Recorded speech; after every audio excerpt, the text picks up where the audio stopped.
In today's video, we will be rebuilding this board from this into this. The differences are subtle from the outside, but as we go through this video, we will go pretty in depth on the rebuild process and the parts we used.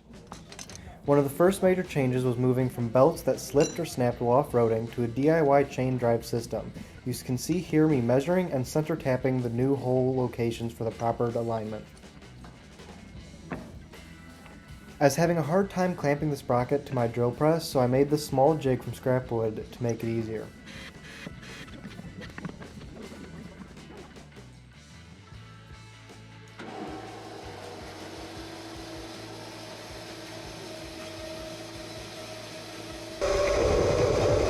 I started with a smaller drill bit to drill more accurately and put less stress on the drill bits, eventually moving to the proper finish hole diameter to fit the bolts.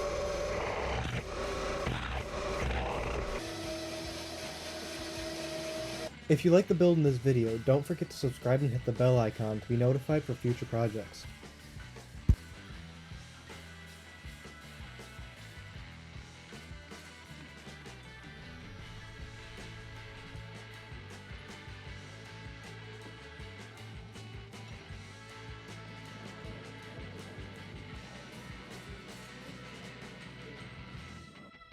I didn't record the entire CAD process, so this is a short skip-through animation and the general steps taken to complete the DXF file for the laser cutter and water jet that were used in the production of these parts.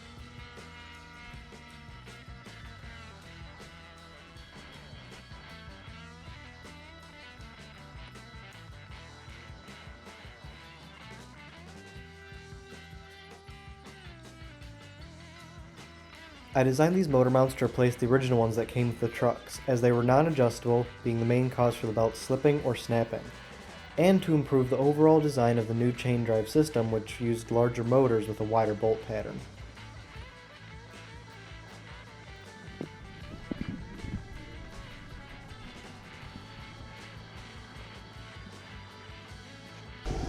You can see here how this new jig, made from more scrap wood, holds the motor mounts vertically to drill the clamp hole.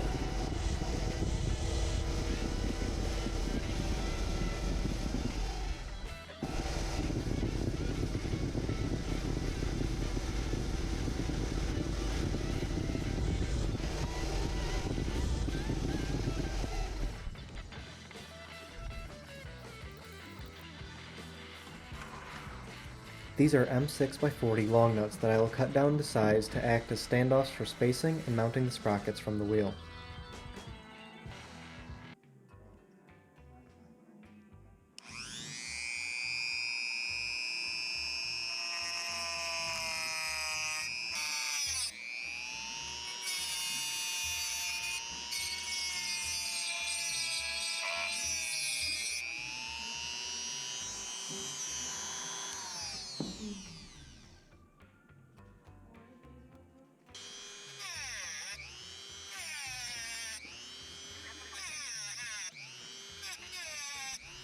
For most of the hardware purchased for this rebuild, I decided to order parts that would be longer than needed so I could make sure they were exactly to spec after resizing them myself.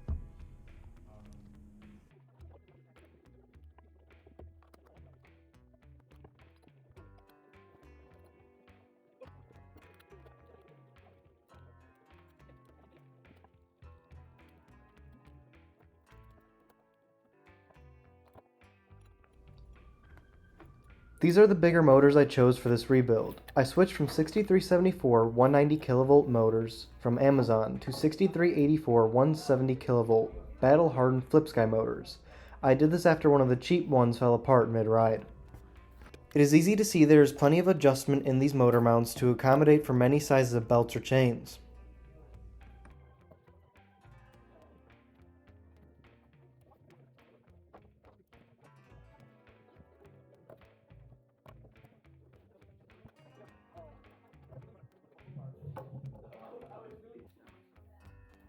I had to sand the left side of the trucks as there were defects that didn't allow the mounts to sit flush.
Here I'm just checking the clearance between the motor mounts and the sprockets to make sure that they aren't rubbing.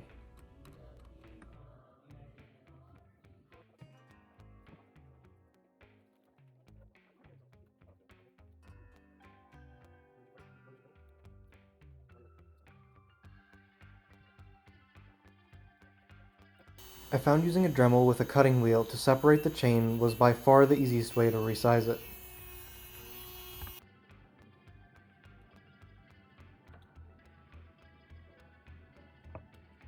I use reusable master lengths to make cleaning and repairs easier and faster.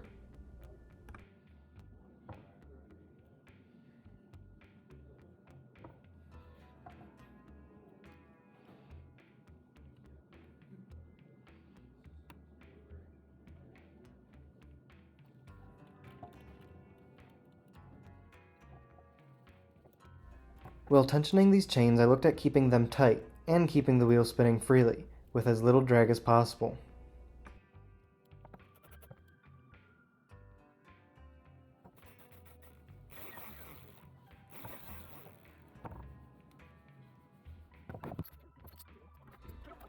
This metal will be cut and bent into the speed controller holder to secure the box to the board.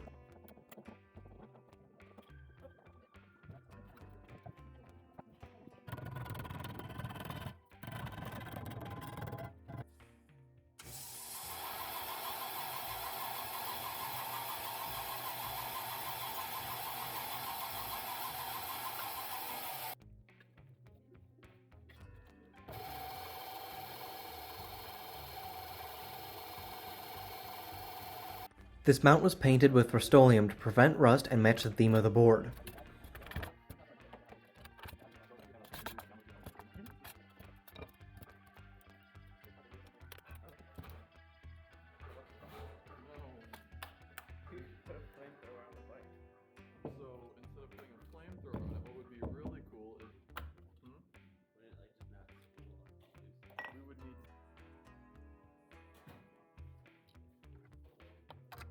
So where's the battery?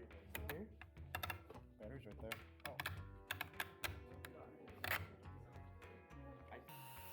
I opted to use the Seahorse waterproof box as it offered the same protection and waterproofness to my battery as the Pelican while keeping the cost of the build lower.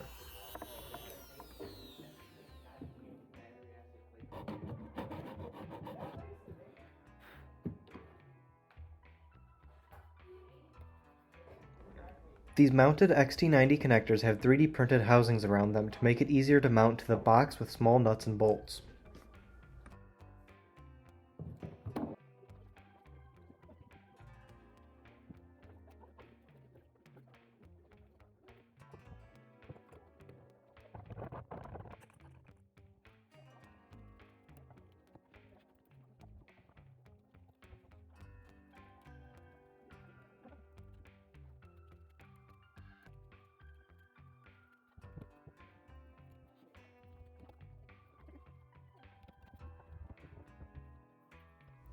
This plug will be the loop key, which is a cheaper and more reliable alternative to an anti-spark switch.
Using the spinted U-box, I ran into an issue using the computer version of the VESC tool, so I ended up downloading the mobile app and getting it to work.